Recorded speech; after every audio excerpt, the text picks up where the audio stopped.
দেখে মনে হচ্ছে হরিণ, ময়ূর কিংবা খরগোশ হতে পারে।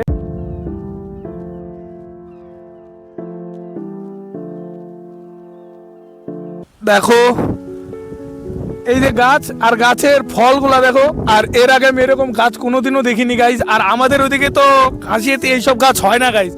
আর আমার ফার্স্ট টাইম এটা কি গাছ তো আমিও জানি না। তো একটু ভালো করে দেখো আর গাছটা কি গাছ দেখে তোমরা বলবা গাইজ কমেন্টে এটা কোন গাছ। দেখে মনে হচ্ছে হরিণ, ময়ূর কিংবা খরগোশ হতে পারে। তো জানি না আমাদের চোখে পড়বে কিনা। তো আমরা এসছি তাই দেখার জন্য। তো আমরা আরো সন্ধ্যাবেলায় আসলাম, কেন কি এরা দিনের বেলায় কোথায় থাকবে না থাকবে জানি না, সন্ধ্যাবেলায় আসলে এদের দেখা যাবে। তো গাইজ আমরা আরো সন্ধ্যাবেলায় আসলাম। আর দেখতে পাচ্ছ ওইদিকে সূর্য সানসেট, একটু পরেই সূর্য চলে যাবে গাইজ। আর হয়তো আধা ঘন্টা টাইম আছে সূর্য যাওয়ার। তো আমরা আরেকটু ওই দিকটাতে যাবো, দেখবো ওই দিকটাতে পাই কিনা। তো চলো গাইজ, ফলো মি।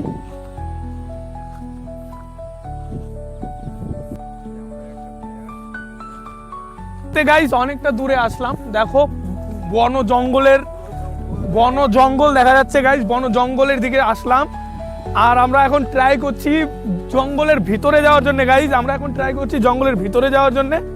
তো দেখি জঙ্গলের ভিতরে গিয়ে আমরা দেখতে পাই কিনা। আর আমাদের দেখে যেতে হবে, কেন কি এই গাছ হচ্ছে গাইজ পুরো কাটা। দেখো তোমরা দেখতে পাচ্ছ এই গাছে পুরো টোটালটাই কাটা। আর আমাদের দেখে যেতে হবে আমরা দেখতে পাই কিনা। আর আমাদের দেখে নিতে হবে, এত বড় বন জঙ্গলে যে কোনো জীবজন্তু পশু পাখি থাকতে পারে গাইজ।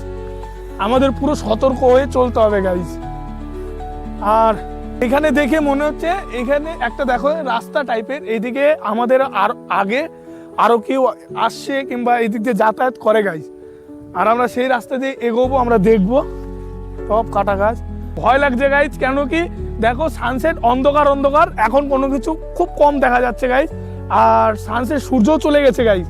আর আমরা এখনো সার্ভাইভ করছি, দেখা যাক কত দূর কি হয় গাইজ। আমরা এখন এমন একটা লোকেশনে আছি গাইজ, দেখো চারিদিকে জঙ্গল, মিডিলে জায়গা গাইজ।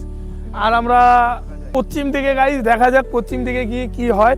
আর আমি সঠিক বুঝতে পারছি না যে কোনটা পূর্ব কোনটা পশ্চিম, কারণ যেহেতু সানসেটও ডুবে গেছে গাইজ। আর আমরা টের পাচ্ছি না যে কোনটা পূর্ব কোনটা পশ্চিম। আর আমরা যে দিক দিয়ে জঙ্গলের ভিতরে যখন ঢুকে গেছি তো গাইজ সূর্য দেখা যাচ্ছে না। তো আমরা টের পাচ্ছি না আমরা কোন দিশায় যাচ্ছি। আর আমি সত্যি ভয় পাচ্ছি আমি রুমে যেতে পারবো কি না।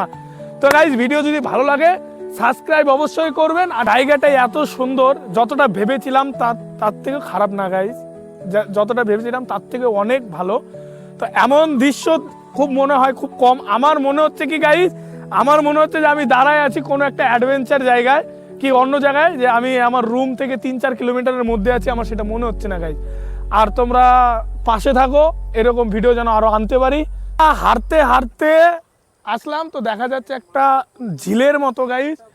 আর এই ঝিলের জল অনেকটাই নোংরা, অতটা সাফ না গাইজ। তোমরা বুই পাখির বাসা গাইজ, অনেকদিন পরে দেখতে পেলাম গাইজ। ছোটবেলায় দেখতাম গ্রামের বাড়িতে নারকেল গাছে নালে খেজুর গাছের পাতা দিয়ে বাবুই পাখি বাসা করে। তো অনেকদিন পরে দেখলাম, লিটারালি তোমার 8 থেকে 7 বছর 8-9 বছর পরেই দেখলাম গাইজ। কম হবে তো কম হবে না গাইজ। অন্ধকার হয়ে গেছে গাইজ, এখন আমরা রুমে যাব কারণ সন্ধ্যা হয়ে গেছে। জীব জন্তু অনেক ফাঁকা জায়গা, এই আশেপাশে কোনো বাড়িঘর কোনো কিছু নাই গাইজ। আর কোনো রাত্রের অন্ধকারে যদি কোনো পোকা মাকড় কিংবা পশু পাখি হামলা করে তাহলে তো আমাদের দ্বারা কোনো কিছু করার নেই গাইজ। আর এখন আমরা ওই জন্য বেরিয়ে যাব, ট্রাই করছি যেদিক দিয়ে আসছি সেদিক দিয়ে বেরাবো। রাস্তা খুঁজতে খুঁজতে গাইজ আমরাই হাঁপসে গেছি, তো পা ব্যথা হয়ে গেছে, যার যার মতো বসে আছি আপাতত এখন। তো একটু বসি তারপরে বেরোবো। তো গাইজ এতক্ষণ রেস্ট করার পরে আর আমরা এখন বেরোবো। আর ফাইনালি আমরা এখন বেরোচ্ছি, আমরা রুমে যাই। তোমরা সাবস্ক্রাইব করো, সাবস্ক্রাইব।